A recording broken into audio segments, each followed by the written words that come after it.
I'm giving very serious thought to eating your wife.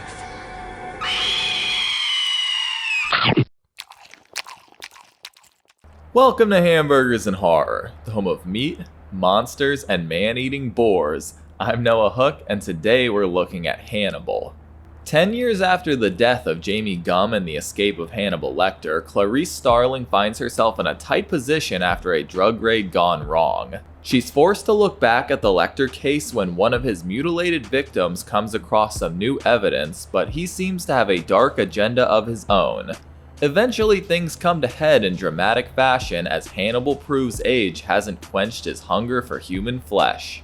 After the success of Silence of the Lambs, Thomas Harris got to work on a sequel with pretty immediate intentions of bringing it to the screen.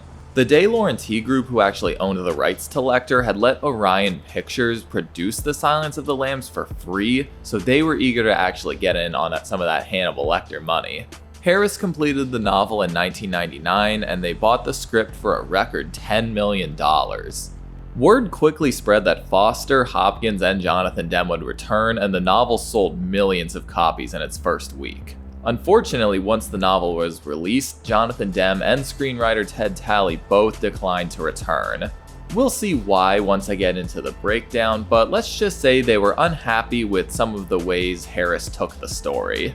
Losing Demme was a big hit, but De Laurentiis was able to bring in Ridley Scott, who has made films like Alien, Blade Runner, and Gladiator, to direct. He did actually ask for and receive permission from Harris to change the ending, which actually saw Starling and Lecter become lovers, which, yeah, that's a bit of a weird ending. A few writers came and went, but the final script was completed by Steven Zaillian, who has also written Schindler's List, Moneyball, and The Irishman. So they managed to replace strong talent with more strong talent, but we aren't quite done yet. After reading the novel, Jodie Foster also declined to return. She just wasn't comfortable with the decline of her character, and it really came as nobody's surprise. Anthony Hopkins also considered whether or not he'd return, but he ultimately decided that the script was interesting enough to continue. There were long discussions on whether or not the film was even worth pursuing at this point, but once Hopkins decided to stick around, they decided to continue. A lot of actresses were considered for the role of Clarice, but it was ultimately Julianne Moore who landed the role. Moore had shown her versatility in Magnolia, An Ideal Husband, and Boogie Nights, and Hopkins personally recommended her for the role. Other stars in the film include the completely unrecognizable Gary Oldman as Mason Verger, Ray Liotta from Goodfellas as the recast Paul Krendler, and Giancarlo Giannini from Love and Anarchy as Detective Rinaldo Pazzi. Ridley Scott brought in a lot of his frequent collaborators for Hannibal, including cinematographer John Matheson, editor Pietro Scalia, and composer Hans Zimmer. The film takes place in a lot of visually excessive locations, and the crew actually bounced around from the Palazzo Vecchio in Italy to Union Station in DC and the Biltmore Estate in Asheville. Special effects artist Greg Canham was brought in for Verger's extensive makeup, which took 6 hours to apply every day. So despite a lot of turbulence early on, Hannibal was able to build a ton of hype before release, and it ended up toppling its $87 million budget with a box office of $352 million. It is the 23rd highest grossing horror film of all time, but it was not as critically loved as its predecessor. Most critics agree that Hannibal is well acted and visually striking, but it just doesn't have the connection between the leads that made Silence of the Lambs a masterpiece. It currently has a 40 and 62% on Rotten Tomatoes, so while those numbers aren't awful, they are a big drop down from the previous film. I've never sat down and watched Hannibal in full, but I think I've seen little bits here and there on TV through the years. But generally I have very little idea of what to expect going in, and I'm excited to see where the controversy really lies in here. You might want to pack a lunch for this one, folks, because we're watching Hannibal. The movie opens with an interview of Barney, the head orderly who kept watch over Lecter before his escape.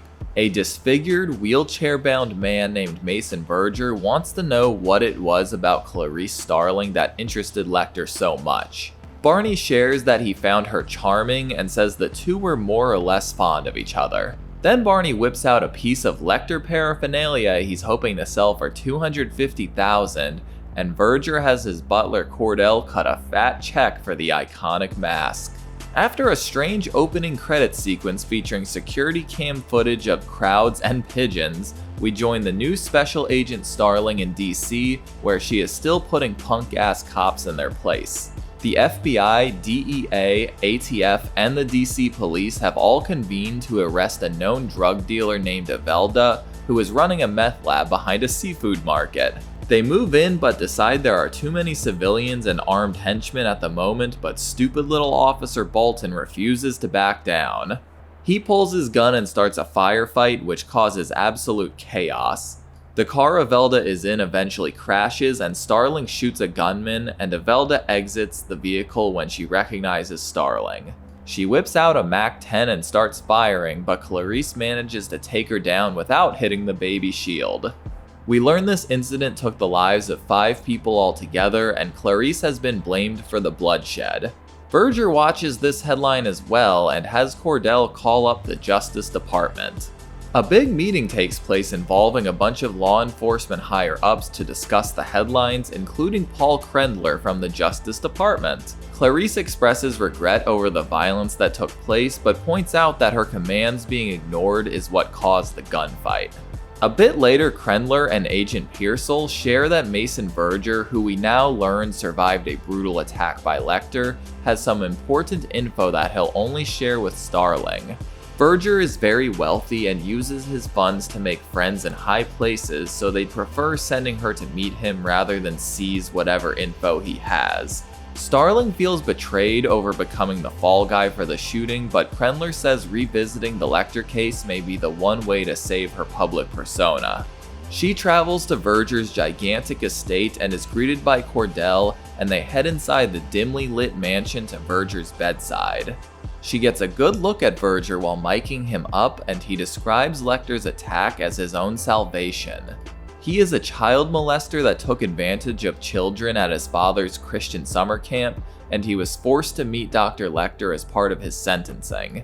He invited Lecter to his home and showed off his autoerotic asphyxiation setup, and Lecter offered him a popper. After showing off the smile he used to lure children, Lecter convinced Verger to start cutting off pieces of his own face, which is why he looks like this now. Starling asks about the new evidence he comes across, which is an X-ray Lecter seems to have mailed Verger. He asks Clarice if she and Lecter have some rapport with each other, but points out their civil conversations were always between a wall of glass. He wonders why the most uncomfortable she was this whole time was when he mentioned God, and she returns to work to look over Lecter's case file. It's a lot smaller than it used to be, partially due to people selling evidence, but there is still the video of Lecter attacking a nurse. She follows Barney home one day and asks what he did to survive 6 years with Hannibal. Barney says all it took was being civil to him, and he never feared the good doctor would come looking for him after his escape. Clarice is well aware that Barney has been selling Lecter's old belongings, but wants an X-ray that was taken after Barney broke Hannibal's arm in the nurse attack. He still has it and grabs it for her, as well as some secret tapes of her and Lecter that Dr. Chilton took at the asylum. He also has tapes where Lecter compared Clarice to a roller pigeon, fearing that she may dive too far and smash into the ground. She listens to some classic dialogue from their time together, and we hop over to Florence to meet Chief Inspector Ronaldo Pazzi.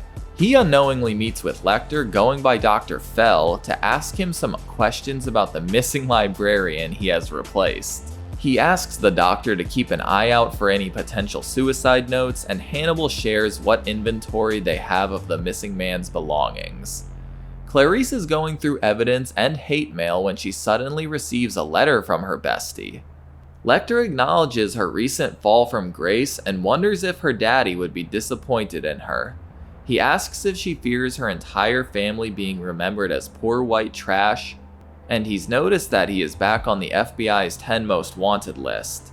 He correctly assumes that she is involved in his case again, and he thinks the two will have some fun before it's all over. The letter doesn't provide any details on Lecter's location, but Starling realizes it has a very particular scent. Some perfume experts identify the scent as a hand cream, and it features ingredients illegal in most countries. and they write up a list of shops she should investigate. And lo and behold, Inspector Pazzi notices when the FBI requests security cam footage from a Roman perfume shop. He also notices Dr. Fell in the footage and begins following him around the city. He notices the doctor doesn't leave any fingerprints, and that evening he recognizes Lecter on the most wanted list.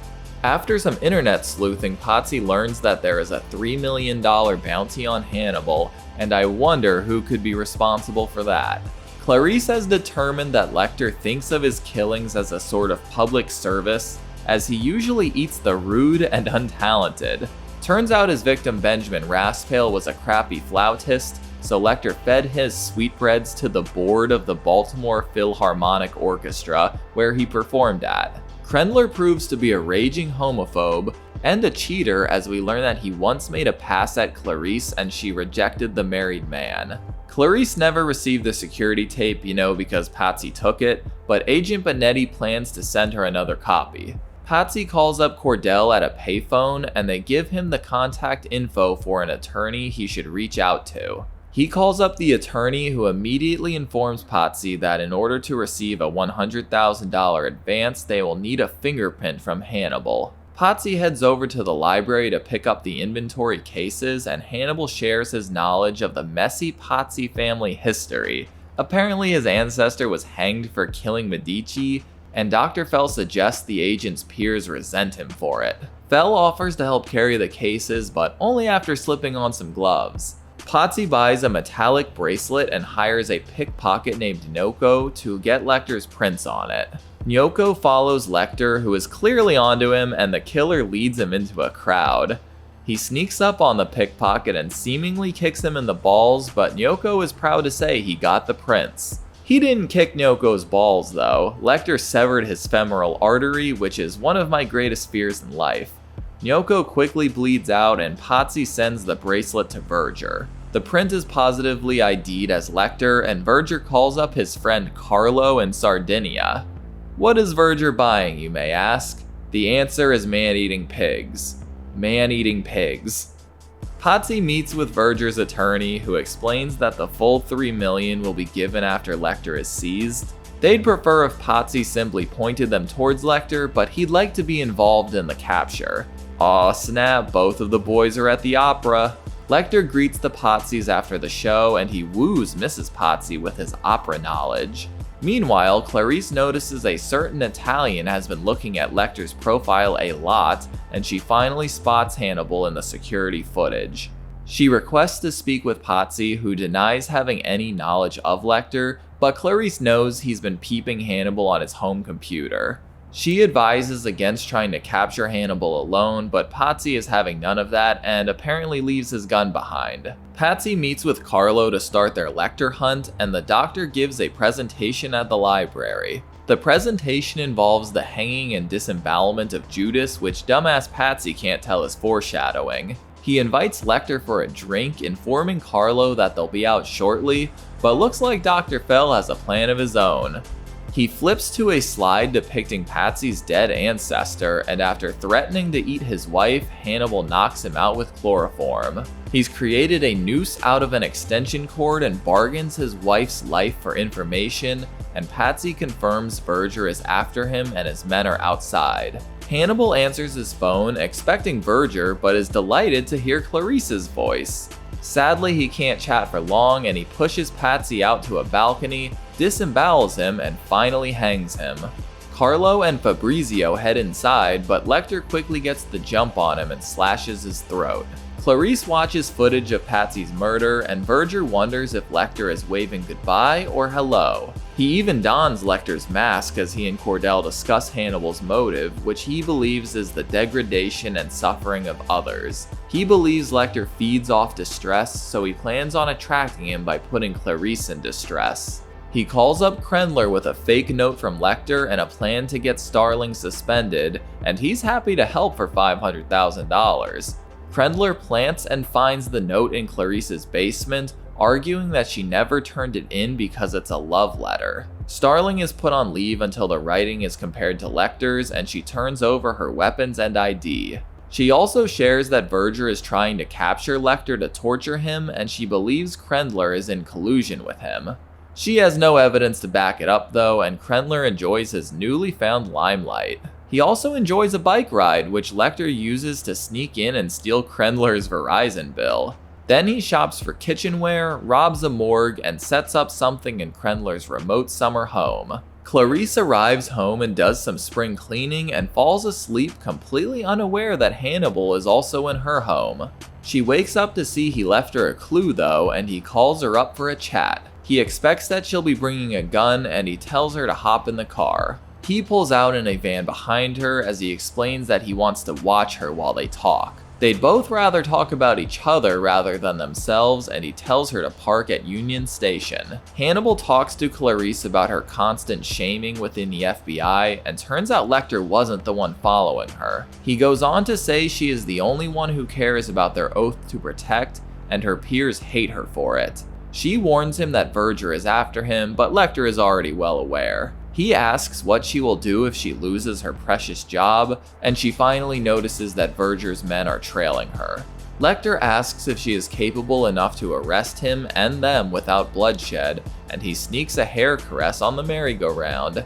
He leaves Clarice some shoes before sneaking away, but he doesn't get so lucky with Carlo and his taser gun. Clarice spots the Italians as they load Lecter into their van, but they nearly crush her and skirt away. This whole debacle obviously gets Starling in more trouble, but Pearsall agrees to have the police search Verger's property if possible. Mason lets them look around, but they obviously don't find a van, 3 Italian criminals, or a cannibal because they have been hiding out at a Denny's. Verger gives them the all clear to head over, and Clarice drives through a cow pasture to sneak closer to Verger's property. Hannibal is carted inside, and Mason begins to gloat about the awful swine-based death he has in store for him. It will begin with the removal of Lecter's feet, but thus far Lecter is not the least bit concerned. Verger commands Cordell to join this evening's festivities, and Lecter is shuttled over to the feeding pen. Clarice sneaks through the property over to the barn as the hungry pigs are prepared to be unleashed, and she shoots Carlo and another crony as they pull their guns. Verger is concerned when he hears the shots, and as she frees Lecter, he warns her of the 3rd Italian in the rafters. She takes him out but takes a shot as well, and Lecter picks up the gun. The pigs break in as he lifts Clarice, and the pigs are too distracted by Carlo and his friend to pay any mind to Lecter. Verger tells Cordell to go down there and shoot Lecter, but upon Hannibal's suggestion, Cordell pushes his awful employer into the pig pen. And I have to say, death via hog looks pretty unpleasant. Hannibal drives Clarice back to Krendler's summer home and patches her up, and right on cue, Krendler arrives for the weekend. Eat chloroform, douchebag. Clarice awakens in a swanky cocktail dress, but she is dazed and confused from some drugs Lecter gave her. She deliriously makes her way down the hall as we hear some sort of drill, and Lecter allows her to call the police. She snags her handcuffs and heads down, where she spots a lovely bone saw. She grabs a snow globe for a weapon as Krendler asks Hannibal lots of questions about dinner, and he is clearly not okay. She's too weak to attack him and sits, and Paul gives a riveting grace, still managing to insult Clarice despite his brain damage. He doubles down on the sexist insults, and Lecter has him sip some broth as he prepares the main course. The cops are en route, and Hannibal easily stops Clarice from shanking him. He removes Krendler's hat to reveal he has cut through his cranium, and the main course will be his brain. She begs Lecter to stop, but he proceeds to cut pieces off and saute them, and by golly, Paul thinks it's delicious. Hannibal hears the incoming chopper and asks Clarice what happens next if they capture him.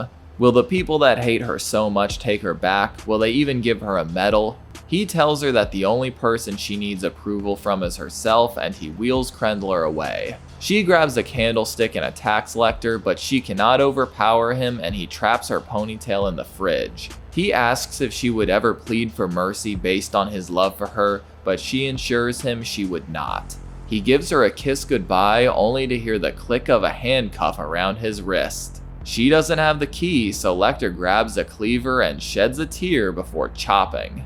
The cops finally arrive, but Lecter is long gone, and it's revealed he chopped off his own hand instead of Clarice's. One-hand Hannibal is somehow able to board a plane, I guess, and the movie ends with him feeding an inquisitive young boy some human brain tissue. And that's Hannibal. Overall, I'd say I enjoyed the film, but when comparing it to its predecessor, I can't help but be disappointed. While the movie really tries to rekindle it, that uncomfortable, intimate relationship between Clarice and Hannibal just isn't here in my opinion. A lot of that has to do with Clarice being recast, and I place no blame on Julianne Moore, but it's really just hard to switch gears into a new actress. But most of the issues actually lie within the script, which just feels oversaturated and convoluted. Pazzi's storyline felt way too involved just for him to die halfway through the film. I guess it was supposed to be surprising he died so soon, but I knew he wasn't gonna survive to the end of the movie, so it didn't really add anything for me. All the specifics about his family history really just felt like unnecessary fluff. I have conflicting feelings about Mason Verger. I simultaneously love and hate his character. I really like his practical effects and Gary Oldman's performance as him, but he really brings the movie to some excessive, nearly surreal places.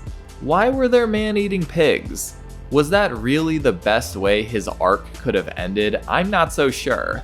Verger is also the character that brings the most humor to the film, which also just feels really out of place in a Hannibal Lecter film. Compared to Silence of the Lambs and the very grounded reality it lives in, Hannibal feels like a bunch of cartoon characters acting crazy the whole time.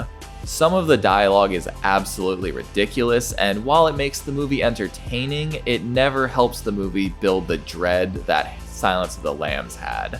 Lecter feels like an anti-hero in this movie. We're not rooting for Verger, Pazzi, or Krendler, we're rooting for Hannibal. Clarice is of course the outlier to that point, but I never felt like her life was truly in danger at any point in the movie.